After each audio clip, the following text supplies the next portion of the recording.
So welcome everybody. Today we're going to talk about the art of social media sharing, and this is one of our crowdsourcing webinars. I'll get to what that is in just a second. My name is Bob Stewart. I'm a community evangelist here at Active Rain. You can find me on Facebook at facebook.com/ARBobStewart. You can also find me on Twitter at ActiveBob. So if you hear something I say today and you tweet it out, or something good, something bad, doesn't matter. You can reach me on Twitter at ActiveBob. So why spend the next 60 minutes with me? Well, you know, I'm going to try to harness you guys, and so you're not actually going to be spending the next 60 minutes with me. You're going to be spending the next 60 minutes amongst the ideas of some of your peers here on Active Rain, and that leads us to what is crowdsourcing. It's this idea that we go out to the community, to the Active Rain community, and we say, hey guys, share with us some of your great ideas about something. And in this case, we asked you guys to share some good ideas about sharing on social media, or some tactic, or just something you're doing with social media that's helping you to either better market your business, to get in front of more buyers and sellers, to make stronger connections with the current buyers and sellers, or sphere that you have, just something you're doing on social media, because this is so prevalent in our worlds today, right? How many of you guys did not check in on some form of social media between when you got up and when you sat down for this webinar? Some of you guys were probably on your Facebook page as you were waiting for me to kick this thing off. So we know that social media is everywhere, especially with the younger generations, right? Some of these kids don't read the news. They've never seen a newspaper, right? I mean, and these are the homeowners of the future. They get their news on Facebook or Twitter or maybe LinkedIn, right? So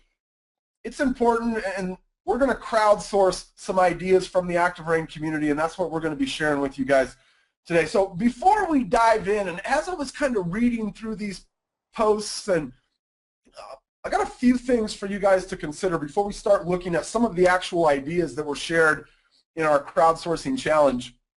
The first one would be, try to get good at one thing before you try to add more things. And this really resonated as I was reading through a lot of the different posts on this subject. There was quite a few people, even though I had asked in our crowdsourcing challenge, give me just one tactic that you're using. I saw a lot of people who just kind of were throwing everything out there. They were telling me, oh, I use Facebook for this and Twitter for that and LinkedIn, but they didn't really get into any one tactic. And so it started to, I started to realize that I think a lot of us might start doing this stuff because we think we should be, right? We think we should be on LinkedIn. We think we should be on Google+. And what ends up happening is we don't really get any benefit out of any of them because we never really dive in and figure one out. We never really get good at one particular thing. We just kind of throw a bunch of stuff against the wall and hope something sticks. So,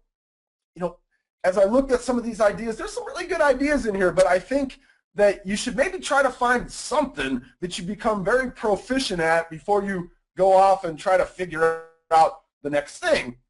And that might take a while, right? And I think any of these techniques, and really any kind of a marketing technique that you're going to use in your business in general, is going to require some consistency. So I want you to think about that, right? This isn't one of those things where the first time I try one of these things, people are going to come beating down my door to list their house, or buyers are all of a sudden going to be lining up for my home buyer seminar, right? So these things require consistency, and if done consistently, again, just like any other marketing thing that we might try in our business, that's when we start to get results after some level of consistency. And then the last kind of just thing I want you guys to think about, and this is something that I realized as I was looking or reading some of the ideas. So somebody would say, oh, I do this, and then I would go to try to see, on their Facebook, for instance, them doing this.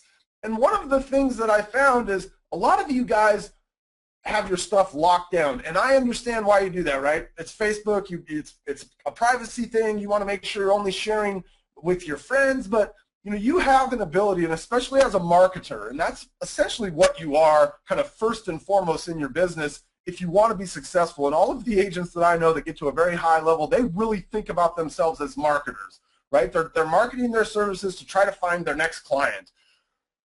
It might make sense to share some of the stuff publicly, and this really relates to Facebook, but I look at a guy like Sheldon Neal, and when we announced this contest, I want to show you guys Sheldon's Facebook, and this always gets a little bit scary, I guess, because I never know what my Facebook friends are going to be talking about when we jump in here. But let's go look at Sheldon, and I'm not connected to Sheldon on Facebook. I could come in here and add him as a friend, but one of the things that Sheldon does is he shares quite a bit of his stuff with the public, and he's all right doing that and sharing some of the different things that he has on his Facebook page here. But let's say he decided, well, you know what, I don't want to share like my family stuff with the public. He still might decide, we got to go back here, he's been sharing a lot of family stuff recently.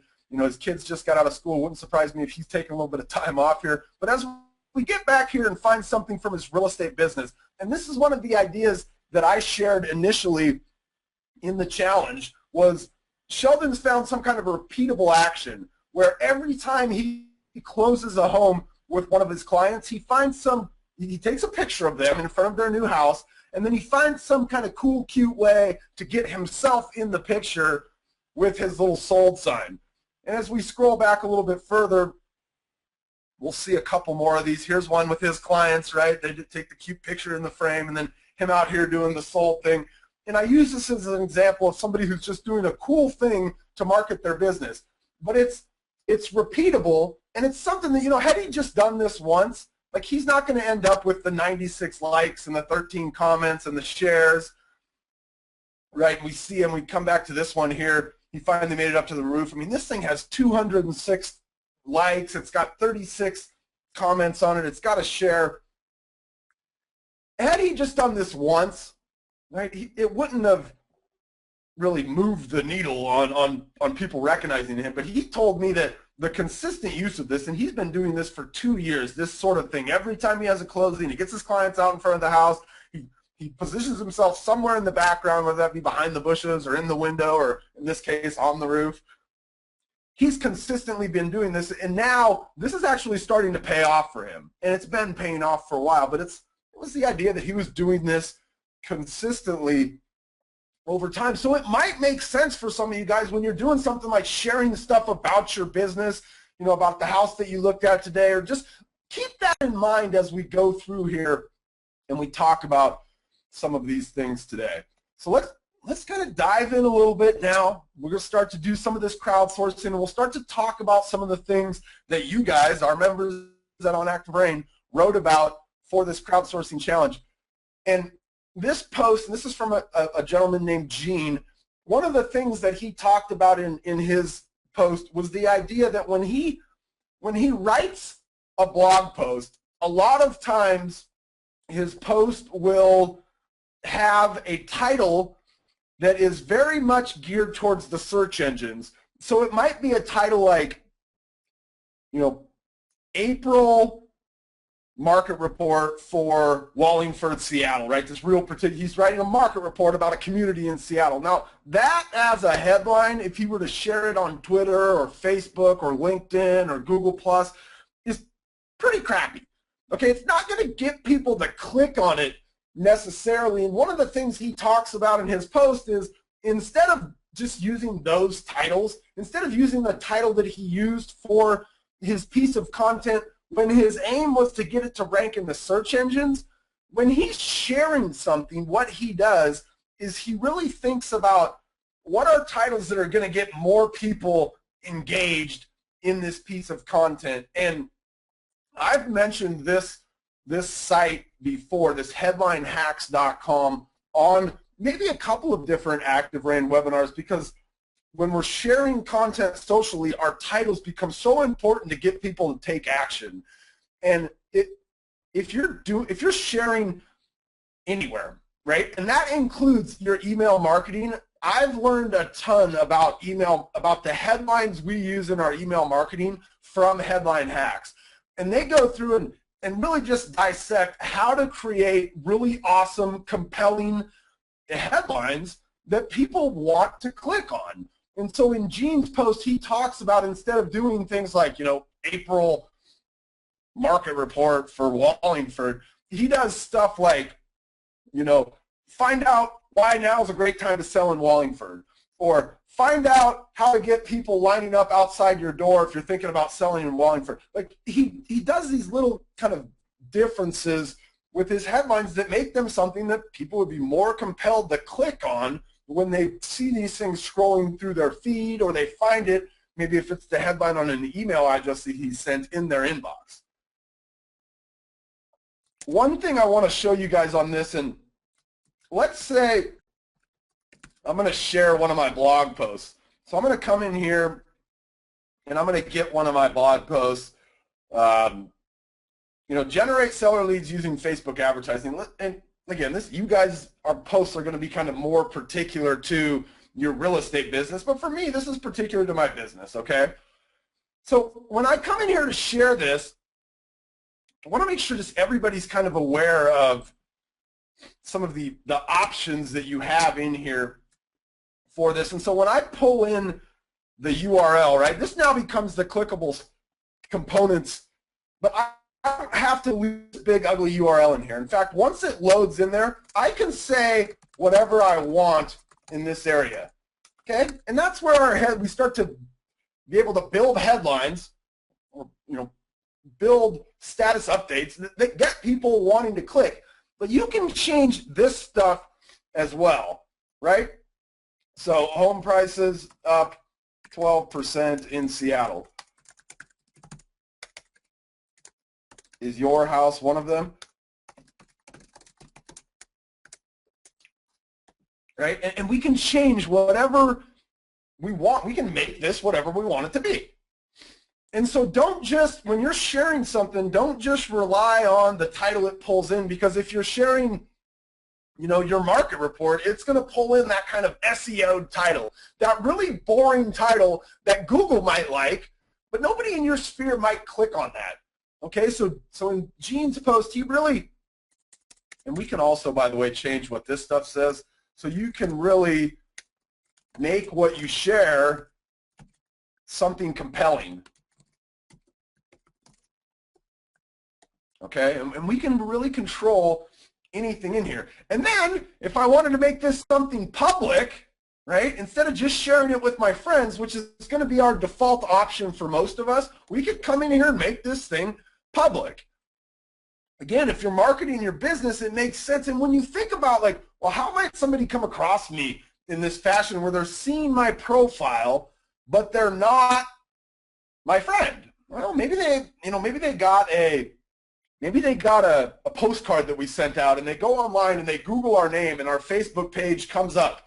Like, that happens, okay? Maybe one of their Facebook friends said, hey, you should check out Sam. He's a great realtor, and I'm friends with him on Facebook. You can probably find him that way. But when they go to look for you, if you have never shared anything about your business publicly, right, they might not be able to get as good of insight into who you are as a real estate agent as they would had you shared some of that stuff publicly.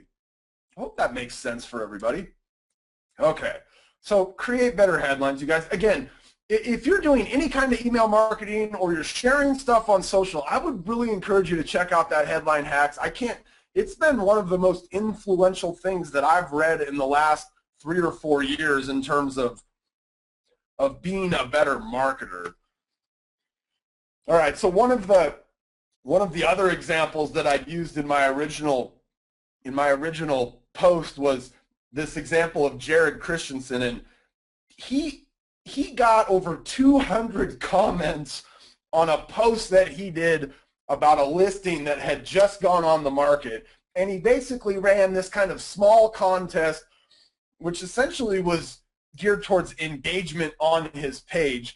And one of the things about Facebook is the more that people engage with you, the more likely it is that they will see the things that you post in the future. And Jared's one of these guys where, he gets a lot of business from his Facebook page. And if you were to ever go check out Jared Christensen Realtor, he does a lot of fun stuff on there. He's always asking fun questions. He makes fun of himself. he shares some of his business successes. He just he does such a great job of kind of mixing up what he does on this page. But one of the things that he does to really drive engagement is the small contest, right? And in this case, it was a $25 gas card for the first person that could guess the exact price of his listing. You know, somebody could go out and find it online. You know, I don't know how he managed that, but it was just a fun little thing, and it got him 218 comments. And you know, beyond just the fact that he had 200 of his friends, you know, a lot of those people are local, right? So they're getting exposed to this new listing that he has. Maybe they know somebody who might be interested in it.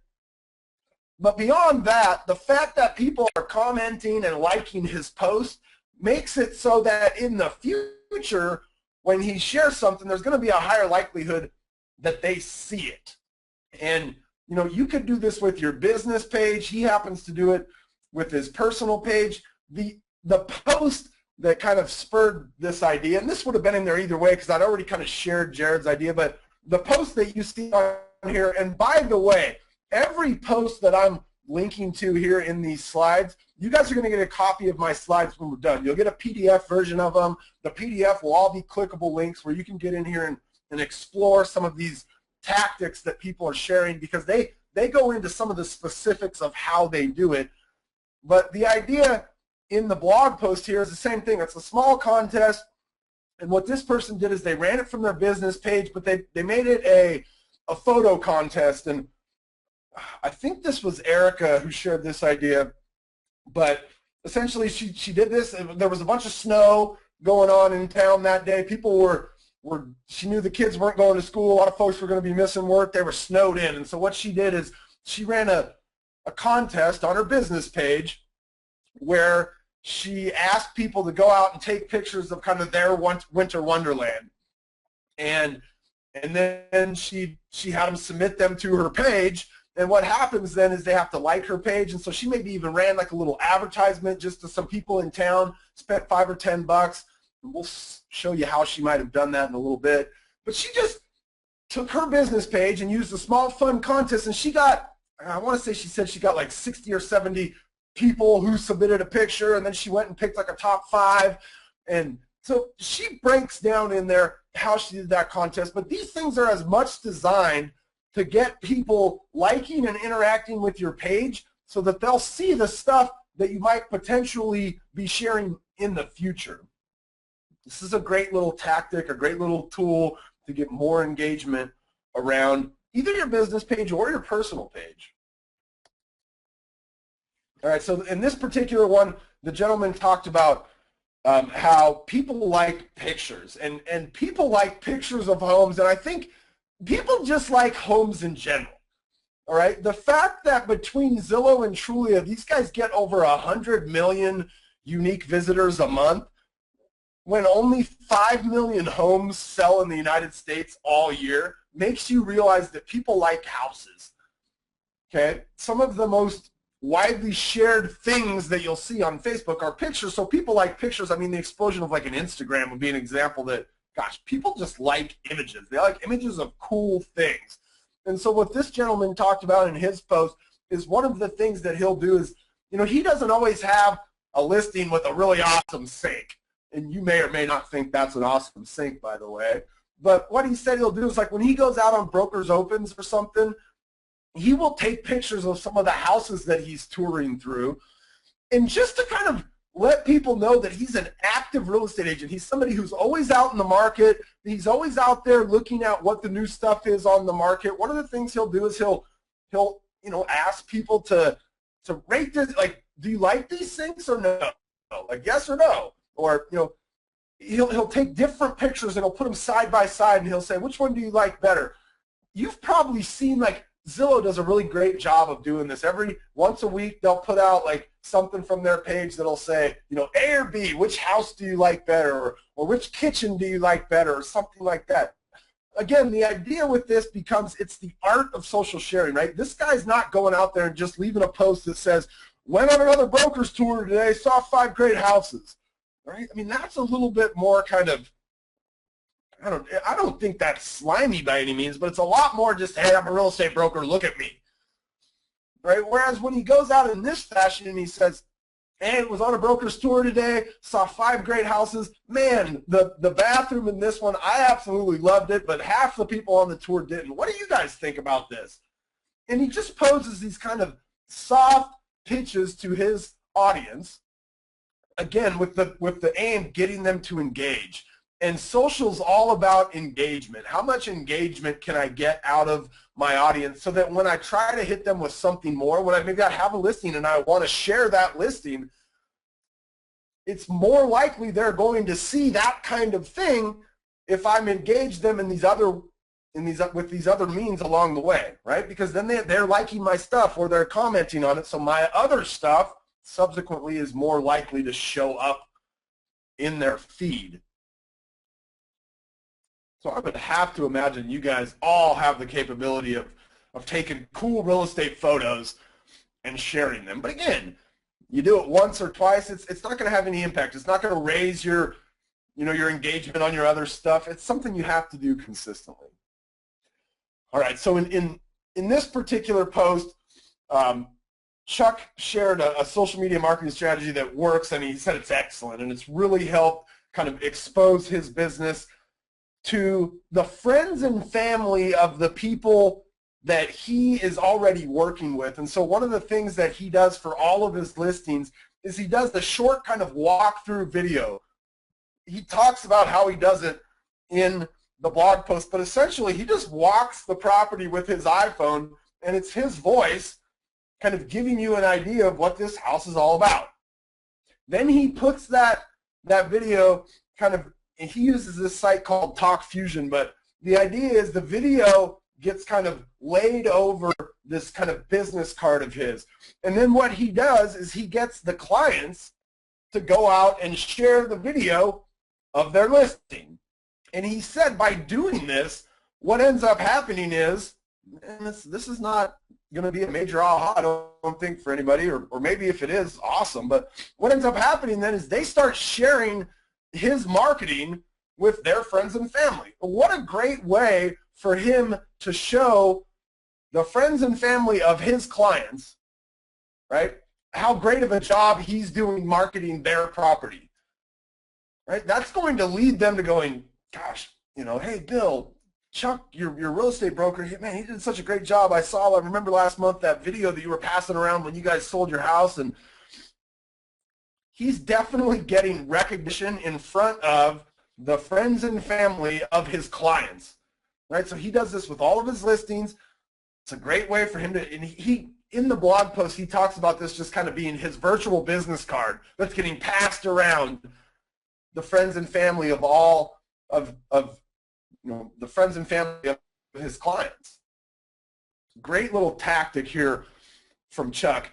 There was another post about this same kind of thing, and I can't remember who wrote this one, I apologize, but what she said in her post was, not only does she get them to share like Chuck did, she makes it really easy for them. And so what she does is she basically sends an email out to her client that tells them exactly what to write, or basically asks them, hey, and I'm sure she talks about this with them at the listing appointment, but she says something like, hey, remember at the listing appointment I told you that I was going to ask you guys to share your listing with your friends and family? Well, one of the ways to do that is on Facebook, and so I've made this video, or whatever it is, like Chuck would have said, okay, I've made this video, and what I'd love if you could do is share this with your friends and family on Facebook. And so then she gives them, here's what it could say. You guys can write whatever you want, but if you don't want to think about it, here's what it could say. And she actually, in that post right there, takes you through and writes, she's written in the post what it is that she asks them to share. So make it easy for them to share their listing, right? Don't hope they'll do it. Don't just send them something saying, hey, would you mind sharing that listing on Facebook? Like, make it easy for them. What are they going to share, right? In Chuck's case, it would be the video that he's created. What should they say, right? And in this blog post, she walks you through how she sets her clients up to get out and share basically just share her marketing with their friends and family. All right, so this next one, if there was like a scale of anybody can do this to up to, this might be a little bit challenging for some of us. This one falls more on this one might be a little bit challenging for some of us side, but Anita Clark, who's a real estate agent in Warner Robins, Georgia, has taken to making infographics to support some of her blog posts. And these things are really cool, I think. And a lot of the ones that she's got two kind of camps that these fall into. She's got ones like we see on the slide right here, which is the Ultimate Seller's Checklist. She uses a site called pictochart.com, and I'll tell you the most recent infographics that we've done at Active Rain, we built them using Pictochart. And Chris Neese, our kind of behind-the-scenes guy here at Active Rain, said the first time he built one of these things, it took him about an hour and a half or 2 hours. The next time he built one, it took him 45 minutes or whatever. I'm sure Anita, and I think in her blog post she admits that her more technologically savvy assistant, which I think is her daughter, is the one creating these infographics. But the one we're seeing here is timeless. Okay, she's going to be able to share this and use this in her marketing for a long time, right? This seller's checklist is not going to change from month to month. On the flip side, she also does these kind of charts, and she links you to some of, if you read this post, if you think, this is actually something that I might consider doing for my business, when you get the PDF after class and you go in to read Anita's post, she talks in that post and she sends you off to some examples and shows you some different examples of how she does this. But one of the other things she does this for is her market reports, because market reports can be kind of boring. And so she takes an opportunity to kind of make these things more visually appealing for someone, which is leading to them being shared more often, being clicked on more often, and really just helping to spread her expertise not only throughout her sphere, but also to her sphere's sphere, if that makes sense. So go in and read the post. She gives a bunch of great examples of like things she's done this for. And what happens is she writes the blog post first, and then out of like this Ultimate Seller's Checklist, this was a blog post first. And then she pulled out, 6 or 8 kind of cool things out of there to make the infographic. And she walks you through in the blog post kind of the process that she goes through to get herself to a cool infographic that people are sharing. They're absolutely sharing these things when she shares them. All right, I love this story because this is from Bill and Liz Spear.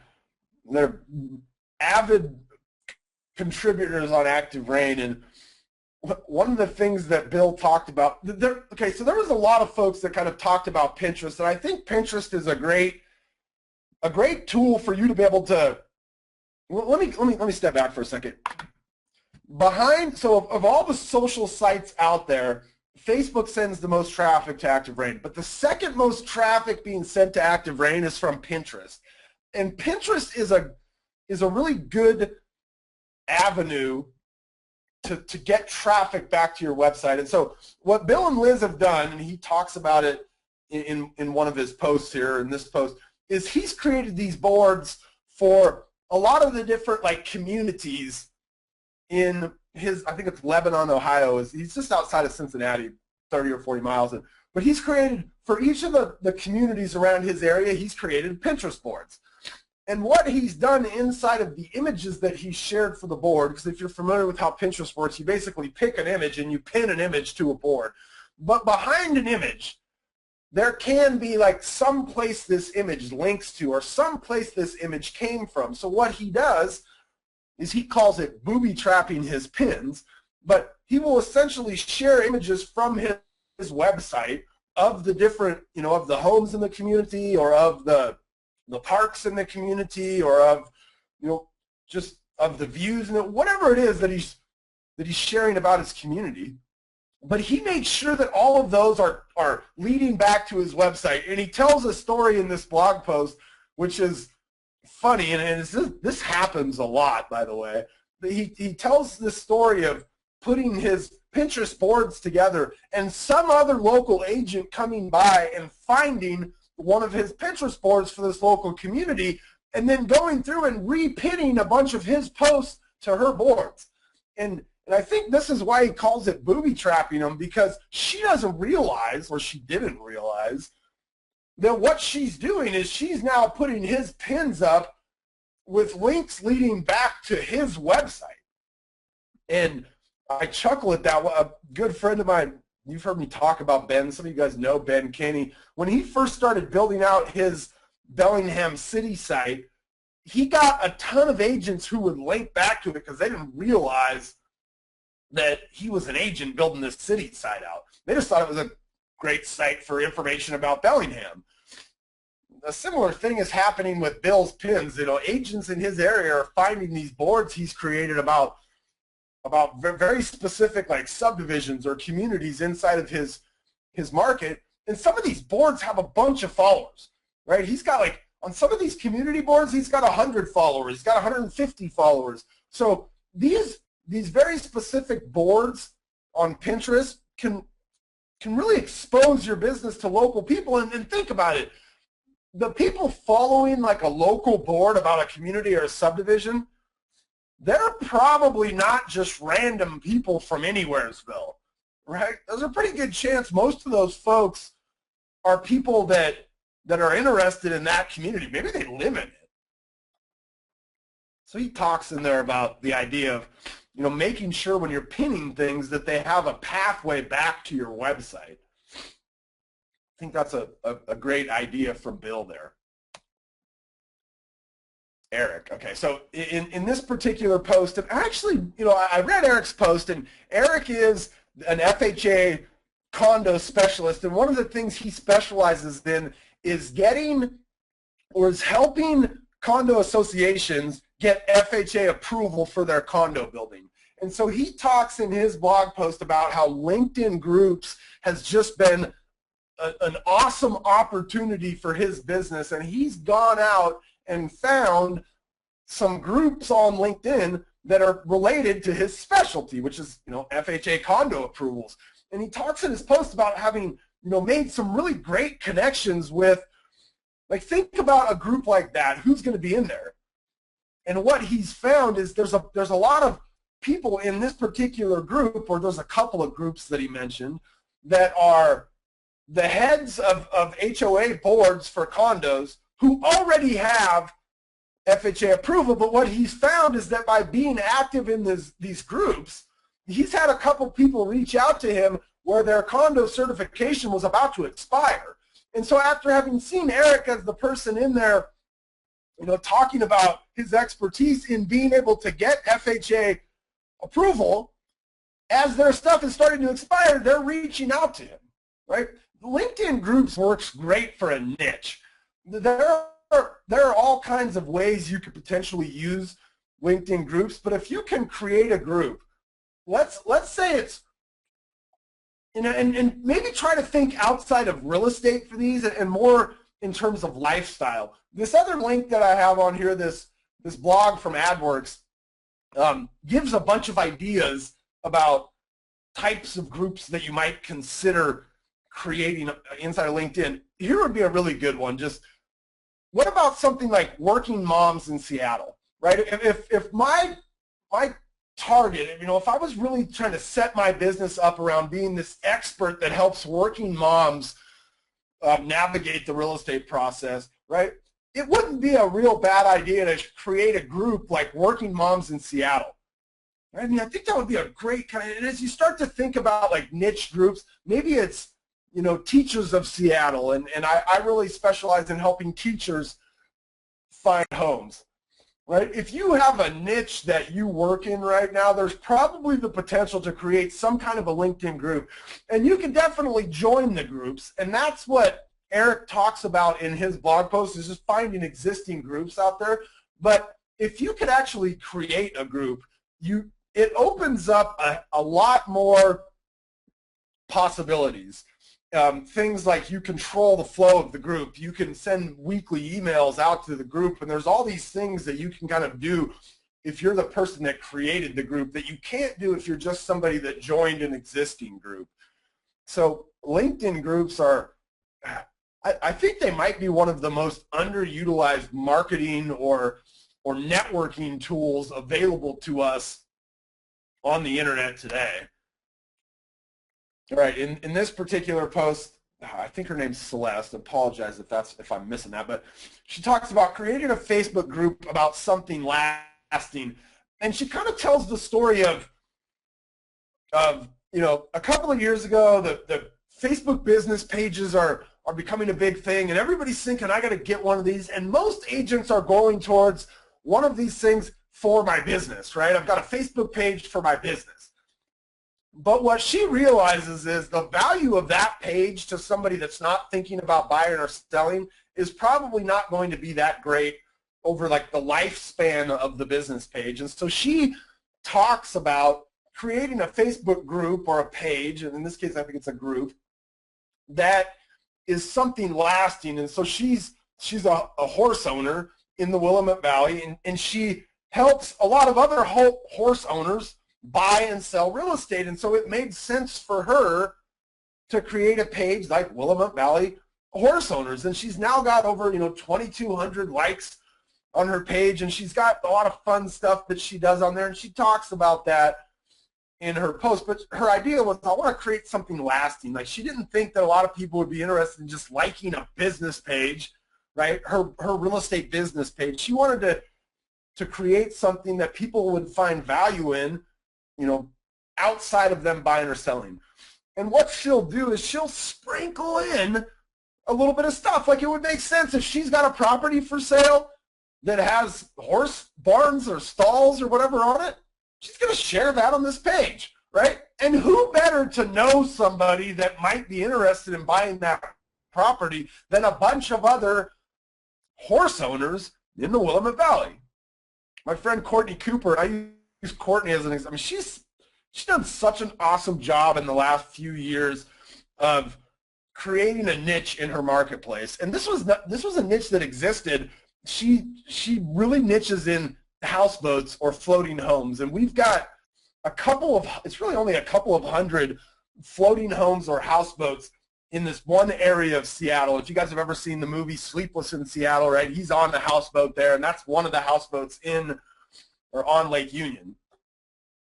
And when she started out, there was another guy who kind of, if you went online and you looked for houseboats of some sort or manner, that guy came up. And over the last couple of years, Courtney has absolutely dominated this space.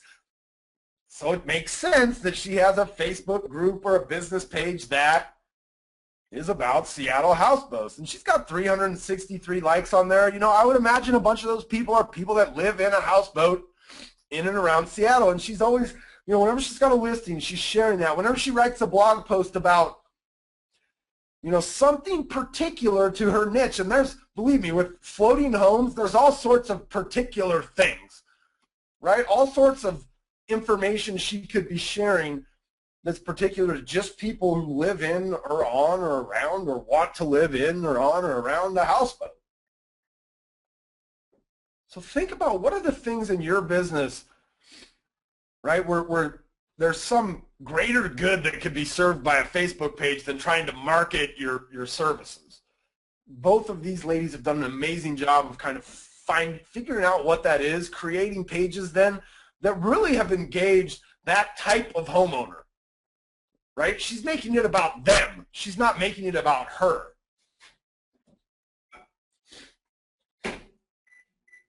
It's funny, I can see everybody's face. Like, I know the faces of the people that wrote these things. Oh, this guy talks about in his blog post about sharing on Twitter, but he talks about how he does it in bursts. And what that means is he's got David Popoff, that's his name. He's got a whole bunch of blog content that he's, just like many of you may have a bunch of blog content or a bunch of content on your website that's all about kind of a similar theme. And so what he'll do is kind of each day, he'll go out and he will find 3 to 5 blog posts that all kind of hinge around a similar theme. And then he will schedule these things to be shared kind of in bursts on Twitter, where he might share, in an hour, 5 posts all about, eco-friendly homes, right? Or he might share 5 posts in a burst around an hour all about like one subdivision in his marketplace, right? He might share a post about the subdivision in general. He might share one about the market report from last month. He might share one about some of a community event that's going on in that area. Whatever it is, he groups these things together. He gets a consistent hashtag, so his hashtag might be the name of the community or something like that, and then he shares these things in bursts on his Twitter account. And he's not opposed to sharing the same burst 2 weeks from now.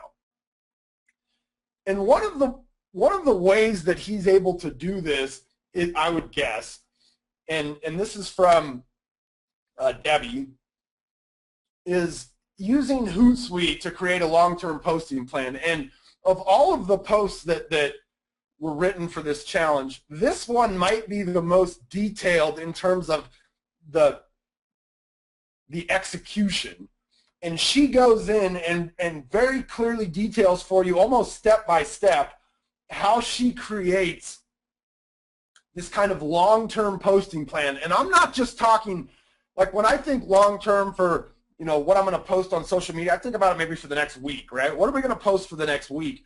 But what she's done is she creates these plans for like a month.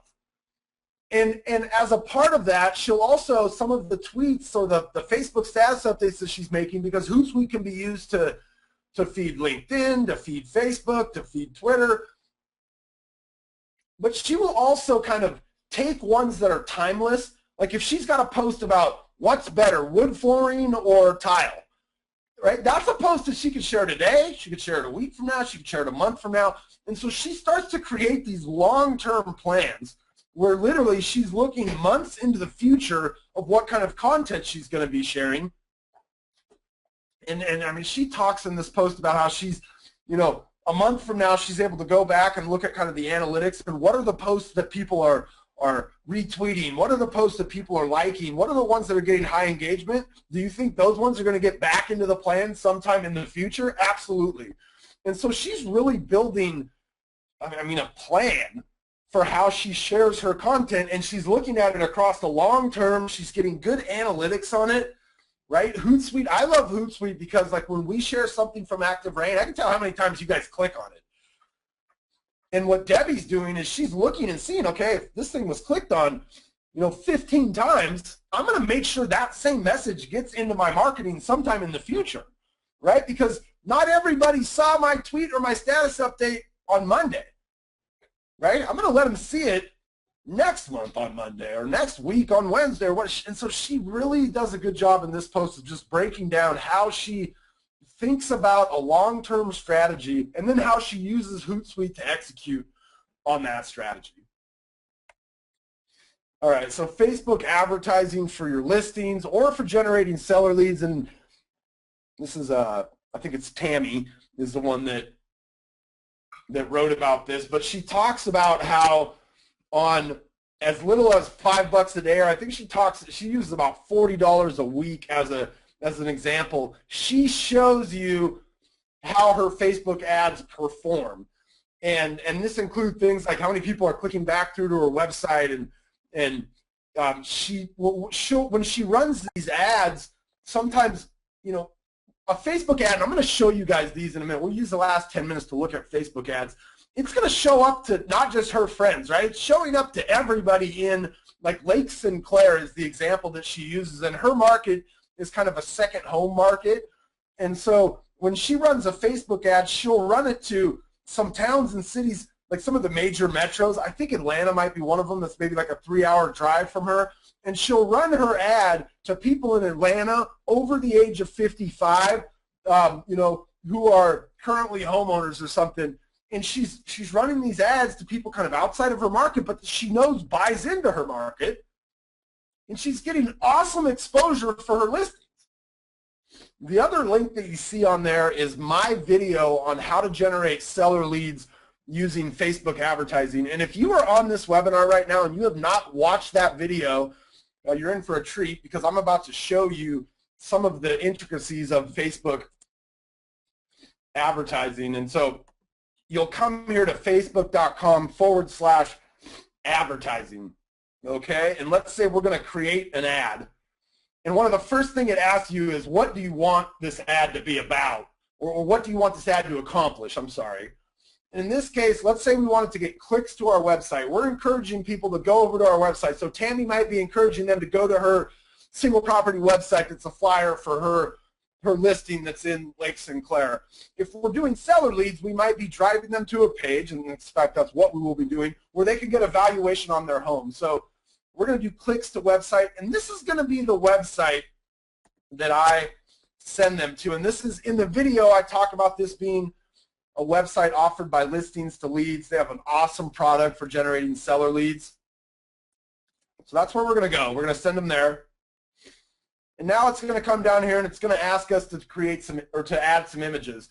You can add up to 6 images. I would encourage you to add all 6. Here's why. Facebook will take your ad, and whichever image performs the best, meaning whichever image gets people to click through the most, will be the image that they serve up more often. So I come in here and say upload an image. All right, maybe I want to get my 3-story house image. Boom, I'm going to load that bad boy up there. I'm going to get rid of that image, but I would want to upload a number of images in here. Okay, so let's say your ad was saying something like I got a couple buddies in Phoenix who are running an ad about, like, every month in Phoenix, 18,000 homeowners are no longer underwater because their market's recovering. And so their ad has a picture of like an upside down house, and it says, I bet you may not be upside down anymore. In fact, this month, 17,000 homeowners are no longer upside down. Find out if you are. Right? So think about your image in terms of how it relates to your ad. And then we're going to come down here, and the first thing we got to do is choose a Facebook page. This might actually be one of the only reasons I would suggest you have just a business Facebook page for your business. Right? So I'm going to use my Bob Stewart page, and now that's where my ad's going to come from. And now we can start to see our ad over here on the right-hand side. In fact, we can see our desktop version of the ad. We can see our mobile version of the ad, and we can also see what our ad would look like in the right-hand column on Facebook. You guys all know where that is, right? It's this stuff over here on the right. But let's see, here's an ad, and this is where our ad is going to show up in the news feed of the people that we are targeting. So for these seller ads in the video, I talk about having a headline like something like prices are up 12%. So hopefully you have an area in your market where prices are up somehow, some way, right? So prices are up 12%. Seattle home prices are rising. Get a free valuation on your home to see what it would sell for. Oh, maybe free valuation on your home to see what it would sell for. Right? That becomes, as we look at the desktop feed, the portion up here at the top, right? Then we've got this last little under advanced where we can fill out this area right here, and it gives us 200 characters, so we can write a bunch in there. Home, maybe we give them a little bit more context on that 12% number. Home prices are up 12% over the same month last year.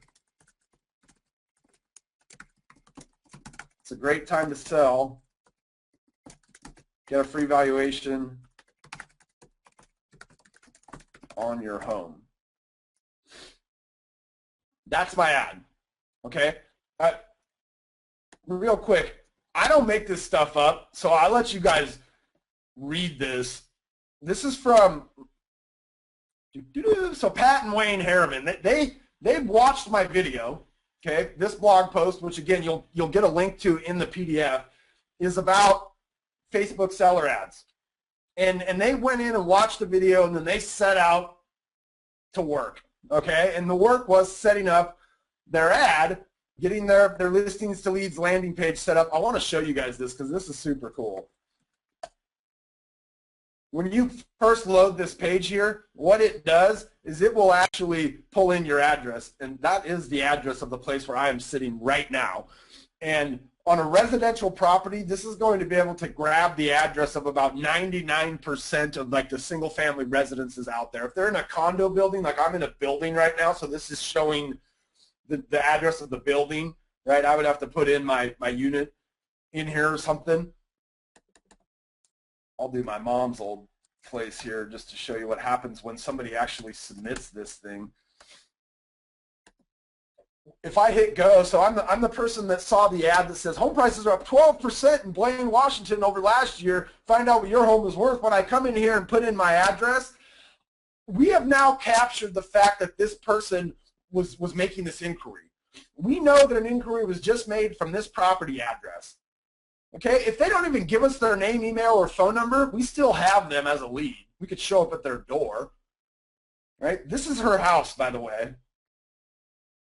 Little tree we planted when my stepdad passed away. Like this is so how cool is that, right? They already get the feeling like, wow, this person, they know me. They know where I live, right? So Pat and Wayne went through and did this. They showed a budget of $5 a day. The ad ran for essentially 2 weeks, a total cost of $79. They got 92 actionable leads, essentially 92 people that filled out this. That is insanity. It really is. Seller leads, if you were to buy these things like on the open market from companies that generate seller leads, I promise you they're going to be a heck of a lot more expensive than 89 cents a lead. This is craziness. There are all sorts of ways to use this, and so the next part, and this I talk about this in the video, is the targeting. So let's say I was doing Seattle, right? I'm going to come in here and say Seattle, and I realize we're getting close to the end of the hour, so we're going to zip through this. We'll answer a few questions for you guys. I don't want Seattle plus 25 miles. Okay? Let me see if I've got, because mine is going to look like, oh, darn, I don't have it in there. I thought I had one for Seattle, but my background here, right, is going to be a picture of the Space Needle, and it's going to, right, really resonate with somebody in Seattle. So I don't want this ad showing up to anybody but people in Seattle, because I'm going to be saying home prices are up X% in Seattle. I'm not going to lie about it, right? If they're only up 7% in Seattle, that's what I'm going to say. But right over here, I can drop this down. I don't want to go 25 miles. I just want Seattle. And so it's going to go from 2 million people down to some lower number, probably somewhere in the million range is my guess. Yep, just over 1 million people now that we can target with our ad. But we don't want to go to every person in Seattle over the age of 13, right? We want to continue to drill this down. And so under the demographics option of Facebook advertising, there is this one option for home. And inside of that, there's home type, home ownership, home value, and household composition. So we could come in here and do let's do home ownership and then homeowners. And what we're going to do now is drill this down to the 300,000 people who live in Seattle who Facebook has identified as being a homeowner. How did they do this? Well, let's not worry about that, okay? They do it, right? They do. There's all sorts of kind of trails that we're leaving around the internet that data marketers are able to put together, and Facebook's then able to turn around and say, hey, look, we know certain things about certain people, right? This might be all the further that I would limit my ad, right? Because I'm going to run it on a pay per day, a budget of $5 a day, let's say.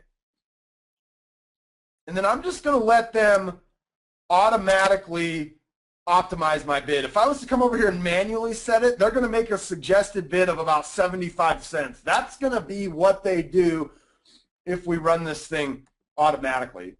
Okay, I place my order, and now I've got an ad out there similar to this ad that we're seeing here from Shopify that's going to say something like home prices are up 12% in Seattle, right? Our ad is going to look like this.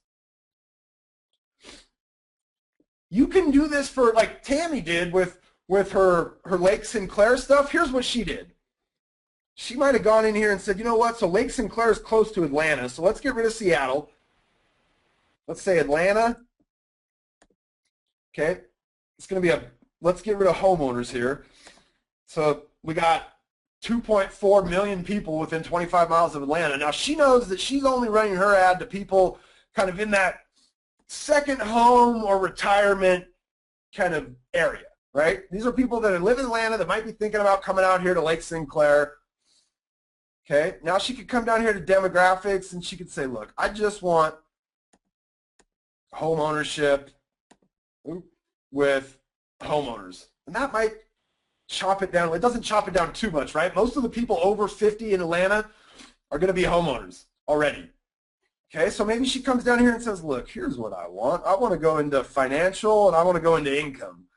And I want to get just people that have like this upper income bracket that can afford the house that I'm marketing. You know, now we went from 224,000 down to 84,000, right? And we can just keep slicing and dicing this thing. Let's say that my ad was not for Lake Sinclair's second properties. It was for first time, you know, it's in that first time price, the home buyers range in Seattle, or let's say Atlanta, whatever. So we're going to come down here and we're going to say, look, there's not a lot of people probably buying under 21. The income, we know that in order to qualify for our house, somebody would have to have an income.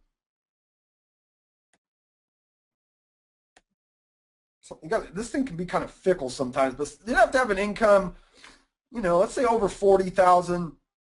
So we'll get all of those brackets in there. And it just keeps, you know, we're 444,000. We don't want homeowners, right? This is a first-time home buyer's price range. Maybe we want renters. Oops.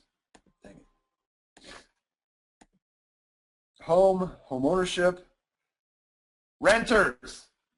Right? And again, it just keeps slicing and dicing it. And maybe our ad says something like, stop renting, start owning. For the $1,500 you pay a month in rent, you could own this home. Right? With link back to our listing, right? So there's all sorts of cool ways you can use Facebook. And, you know, for $5 a day, because you can control what the budget is, it might make sense to try some of this out. In Tammy's post, she talks all about kind of the success she's having of marketing her properties in this manner. There is no way online today that you can get more targeted with your marketing approach than using Facebook ads.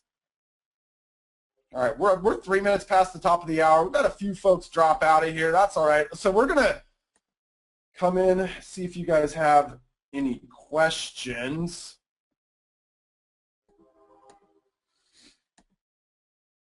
Michelle says, is this still using listings to leads? Listings to leads has landing pages for all different sorts of ads that you might conceive of. One of the things that I really love, that there's a when you're marketing a listing, for instance, there becomes this, okay, I always think about lead generation or my marketing of things in terms of lead generation.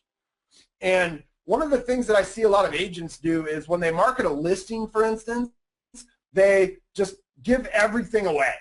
Listings to leads has like a listing landing page that allows you to give some of the details of the property and then hide some of the details of the property behind like an email address registration wall.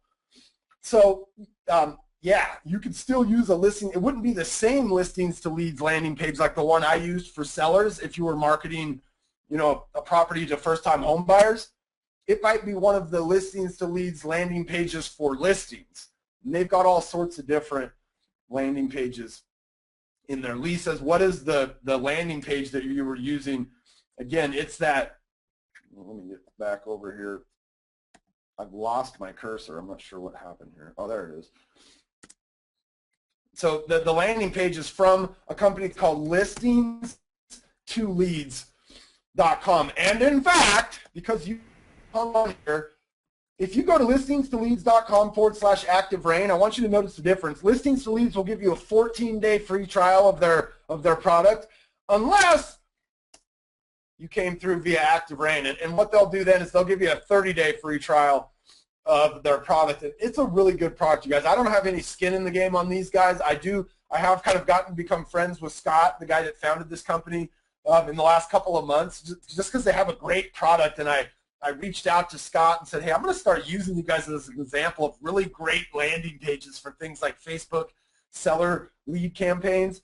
And he was gracious enough and generous enough to give us a 30-day free trial instead of a 14-day free trial. Again, I don't have any skin in the game on this, but I just think their products are so awesome for lead generation. Gail says it's pronounced Willamette. Well, what was I saying? My bad. That's like my backyard almost, so I'm embarrassed.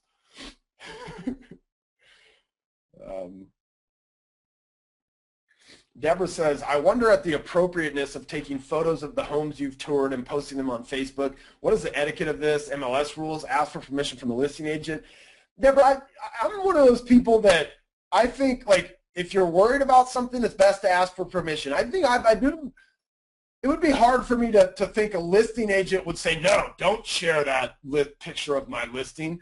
Like, you know, they want to get the problem just as bad as you want to find a buyer to help them sell it. So, yeah, I mean, you know, take the necessary precautions to make sure that you don't feel like you're, you know, violating your MLS rules or violating your state licensing laws.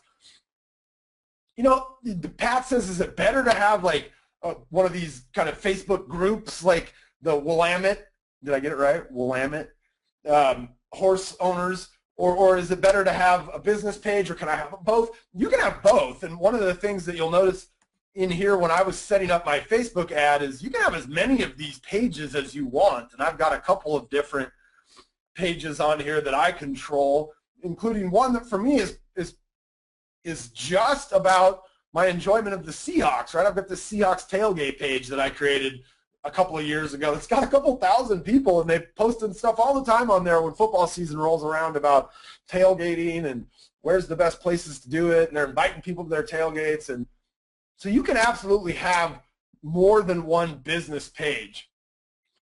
There's a lot of questions coming in about posting on a business page or posting on a Facebook page, or posting on your business page versus posting on your personal profile.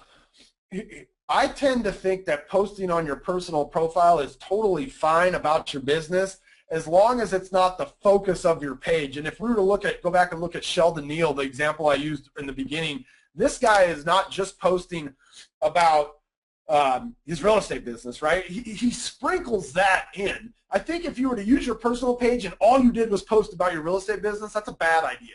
People are going to start to tune you out. You're not going to get engagement there, right? They can hide your posts. Like, oops, right? I get down here and I'm, you know, tired of listening to John, which I would never do this, but if all he did was talk about his business, I might, you know, I don't want to see this. Like, I don't want to see John anymore. Right? So just be careful, like, you know, use a certain degree of just common sense, I guess. I don't know. GarageBand, Randy said, what's the good you guys are cracking me up.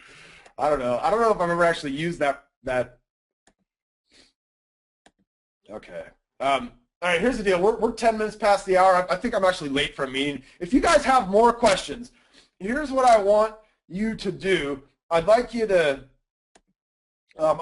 come over to our Facebook page, and you can find that at facebook.com/ActiveRain. If I didn't get a chance to answer your question, go ahead and leave it on the Facebook page. I'll just leave you guys with the reminder that on Monday is the end of this $10 special to get Truly a Pro. Carrie may have sent a link out to you for that.